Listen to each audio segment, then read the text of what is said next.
Episode first की starting में हमें एक प्लेनेट के बारे में बताया जाता है जिसका स्टोन धरती पे आके गिर चुका है और वो उन लोगों को पता नहीं है कि कहाँ पे है। और हमें ये भी बताया जाता है कि जिस लड़की के पास वो स्टोन है उसे खुद नहीं पता कि वो एक रियल स्टोन है। अब हमें इस ड्रामे की मेन फीमेल कास्ट दिखाई जाती है। नाम ट्यानजू होता है। ट्यानजू अपनी ग्रैंड माँ से बोल रही होती है कि आप अपनी मेडिसिन टाइम पे ले लेना, और इतना बोल के वो वहाँ से चली जाती है। अब हमें मेन मेल कास्ट दिखाया जाता है, इसका नाम एनबाई है। एनबाई के पास एक पैरट होता है। वो उससे बोल रहा था कि आपने मुझे ब्रेकफास्ट नहीं खिलाया और हम कितने सालों से उसे ढूंढने की कोशिश कर रहे हैं, लेकिन आखिर में हमें खाली हाथ ही लौटना पड़ता है। दूसरी तरफ हमें ट्यानजू को दिखाया जाता है जो कि एक कंपनी में गई होती है और वहाँ उसकी फ्रेंड भी होती है जिसका नाम शैनशैन होता है। शैनशैन ट्यानजू से बोलती है क्या तुम्हारी कॉमिक एलियन के ऊपर है? तो ट्यानजू बोलती है तुम्हारा मतलब क्या है? तो शैनशैन बोलती है कि इसमें तो कोई भी गर्ल नहीं है। फिर ट्यानजू की नजर एक मशीन पे जाती है और बोलती है क्या ये वही है? तो शैनशैन बोलती है हाँ ये वही है। ट्यानजू उस मशीन में से गैसोफैन लेने आई होती है क्योंकि जिसे भी वो लकी बॉल मिलती है उसे उसके आइडल से मिलने का मौका मिलता है और ट्यानजू ये मौका पाना चाहती थी। ट्यानजू उस मशीन के पास जाती है और उसे खोलने के लिए रास्ता ढूंढने लगती है। वहीं दूसरी तरफ उसकी दोस्त लाइव स्ट्रीमिंग स्टार्ट कर देती है। तो ट्यानजू बोलती है कि मैंने तुम्हें यहाँ अपनी हेल्प के लिए बुलाया था, ना कि लाइव स्ट्रीमिंग के लिए।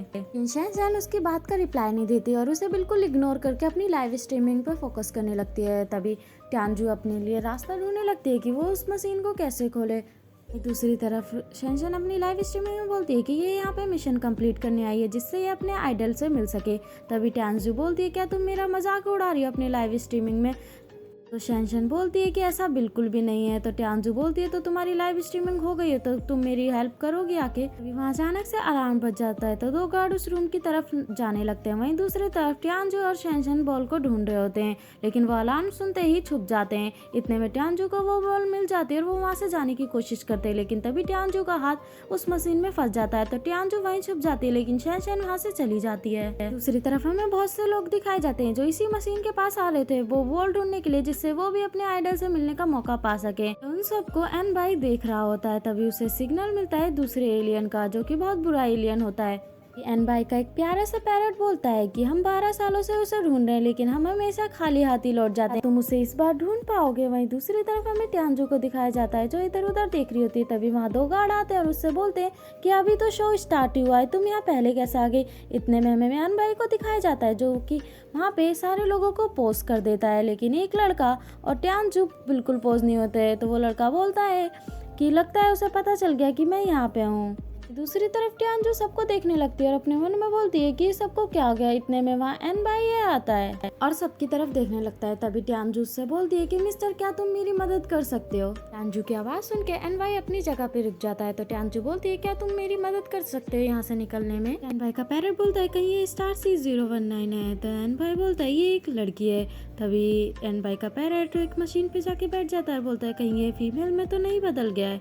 तभी एनबाई उसे स्कैन करने लगता है जहाँ से पता चल जाता है कि वो एक इंसान है, एलियन नहीं। ट्यानजू को स्कैन करने के बाद एनबाई बोलता है कि 100% एक इंसान है। तो एनबाई का पैरट बोलता है कि ये हमारे क्रिस्टल स्टोन से क्यों नहीं इफेक्ट हुई? ट्यानजू एनबाई से बोलती है कि तुम्हारा बड़े सिर वाला चिकन बातें क्यों कर रहा है? वो पैरट एनबाई से बोलता है कि बॉस ये पागल लड़की फेक नहीं है बल्कि ये मुझे सुन भी सकती है। तो एनबाई बोलता है क्या तुम मुझसे सुन सकती हो? ट्यानजू बोलती है कि तुम्हारे इस बड़े सर वाले चिकन ने ही मुझसे पूरे टाइम बात की। मुझे कोई फर्क नहीं पड़ता कि तुम मुझसे बात करना चाहते हो या नहीं चाहते, लेकिन क्या तुम मुझे यहाँ से पहले निकाल सकते हो? एनबाई उसकी हेल्प करने लगता है और उसका हाथ मशीन से निकालने लगता है। तभी एनबाई बहुत तेज से ट्यानजू का हाथ निकालता है जिसकी वजह से वो लोग गिर जाते हैं और उन दोनों के बीच किस हो जाती है। पैरट बोलता है कि मैं ये सब नहीं देखता। तभी वहाँ पे सभी लोग अनपोज हो जाते हैं। ट्यानजू और एनबाई के पास एक लड़का आता है और वो उन लोगों से बोलता है कि ये जगह इस चीज के लिए अच्छी नहीं है। तभी ट्यानजू एनबाई के ऊपर चिल्लाने लगते हैं और उससे बोलती है कि तुमने जबरदस्ती मेरी पहली किस ले ली। एनबाई बोलता है कि किसने किसकी किस ले ली जबरदस्ती। ट्यानजू उसके ऊपर से उठ जाती है और वहाँ से चली जाती है और उसके पीछे एनबाई भी चला जाता है। हमें ट्यानजू दिखाई जाती है जो अपनी फ्रेंड शैनशैन से बोल रही होती है कि एक लड़के ने मेरी किस जबरदस्ती ले ली।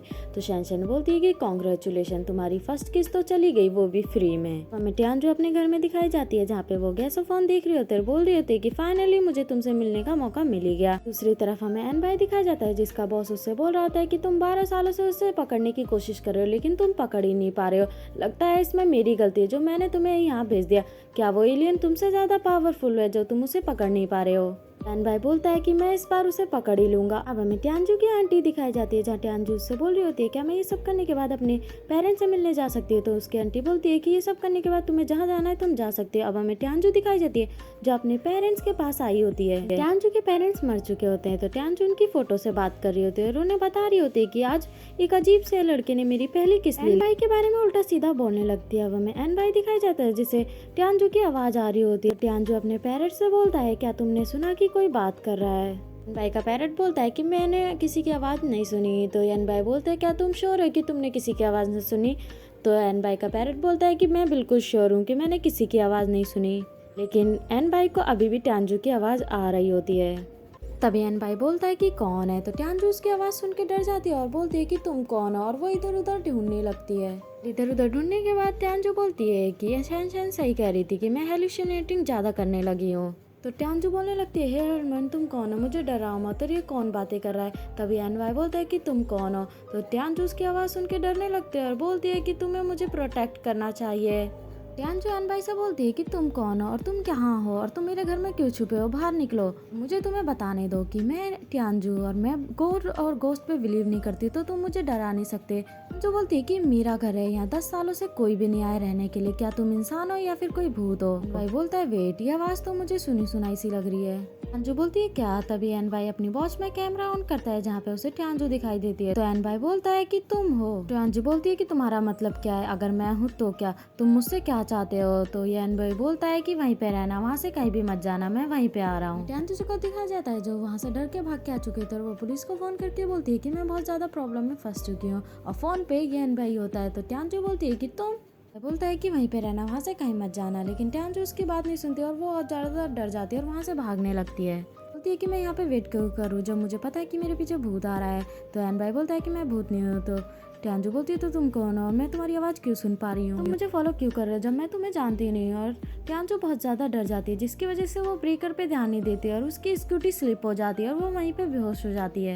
एन भाई भी आ जाता है, वो ट्यानजू के पास जाके उसे आवाज़ देने लगता है, लेकिन ट्यानजू उसका कोई भी रिप्लाई नहीं देती। एन भाई उसे होश में लाने के लिए उसे सांस देने की कोशिश करता है, लेकिन इतने में ट्यानजू उठ जाती है जिसकी वजह से एन भाई को चोट लग जाती है।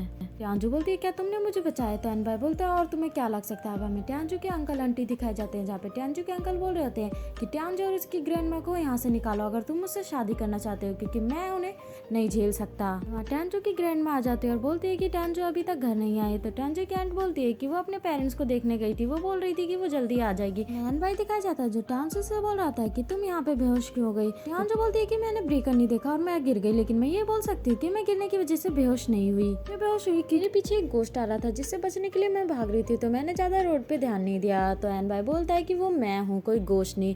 तो ट्यानजू बोलती है कि मुझे तुम्हारी आवाज़ सुनाई क्यों दे रही है। तो एन भाई बोलता है कि मैं भी यही जानना चाहता हूँ कि आखिर चल क्या रहा है। ट्यानजू बोलती है वेट, तुम्हें कैसे पता कि मैं यहाँ पे हूँ, क्या तुमने मेरे ऊपर ट्रैकिंग डिवाइस लगा रखा है और तुम मुझे डरा रहे हो, मुझे फॉलो कर रहे हो मेरा कैसे फोन लेने के लिए। मुझे नहीं पता था कि तुम जैसा इंसान ऐसा भी कुछ कर सकता है, और तुम मेरा कैसे फोन मुझसे लेने की कोशिश करो, इसलिए तुमने मेरे ऊपर डिवाइस लगा दिया जिससे तुम मुझे ट्रैक कर सको। तभी एन भाई स्मॉक करता है। तो ट्यानजू बोलती है कि इस स्मॉक का मतलब क्या है। तो एन भाई बोलता है कि डोंट वरी, मुझे तुम्हारे गैसोफोन में कोई इंटरेस्ट नहीं है।